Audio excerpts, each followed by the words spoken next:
Hi friends, welcome to BVS Kitchen. இந்த வீடியோவில் நீங்கள் பார்க்க போகிற ரெசிபி crispy fried corns.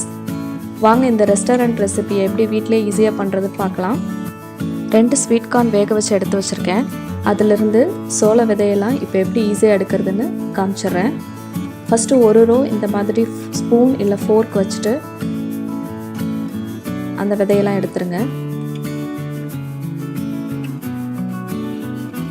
அதுக்கப்புறம் இந்த மாதிரி கையால் ஒரு ரோவில் இருக்கிற விதையை தள்ளி விட்டிங்கன்னா ஈஸியாக வந்துடும். ஸோ இப்படியே நம்ம எல்லா சோள விதையும் தனியாக பிரித்து எடுத்துடலாம். 2 நிமிஷத்துலேயே நம்ம வேலை முடிஞ்சிடும். ஸோ இப்போ எல்லாத்தையும் எடுத்தாச்சு. இதில் இந்த சோள விதையெல்லாம் கோட்டாகிற அளவுக்கு சோள மாவு சேர்த்துக்கணும். எனக்கு 2 டேபிள் ஸ்பூன் தேவைப்பட்டுச்சு. கூடவே கொஞ்சம் உப்பு சேர்த்துட்டு இந்த மாதிரி ட்ரையாக ஃபஸ்ட்டு கிளறிக்கணும். இது கூட 1 டீஸ்பூன் எண்ணெய் சேர்த்துக்கிறேன். அதையும் சேர்த்துட்டு கிளறி விட்டுக்குங்க. ஸோ இந்த அளவுக்கு சோள விதையெல்லாம் மாவோட கோட்டானதுக்கப்புறம் இதை மிதமான சூட்டில் இருக்கிற எண்ணெயில் போட்டு பொரிச்சு எடுத்துக்கலாம். லோ ஃப்ளேம்லேயே வைங்க. ஏன்னா சில கார்ன் வெடிக்கிறதுக்கு வாய்ப்பு இருக்குது. அதனால் நீங்கள் சிம்மில் வச்சுட்டு இந்த கார்ன் பொறுமையாக ஒரு 3 நிமிஷம் வேகிற வரைக்கும் வெயிட் பண்ணிவிட்டு அதுக்கப்புறம் நீங்கள் ஃப்ளேமை இன்க்ரீஸ் பண்ணி மொறு நானோன்னு எடுத்துடலாம். மொத்தத்தில் நமக்கு 4 நிமிஷம் ஆகும். இப்போ பார்த்தீங்கன்னா கார்னெல்லாம் நல்லா கிறிஸ்பாக ஃப்ரை ஆகிடுச்சு. நான் எடுத்துடுறேன். இப்போ பாருங்கள் எந்த அளவுக்கு சூப்பராக கிறிஸ்பாக இந்த கார்ன் ஃப்ரை ஆகிருக்குன்னு.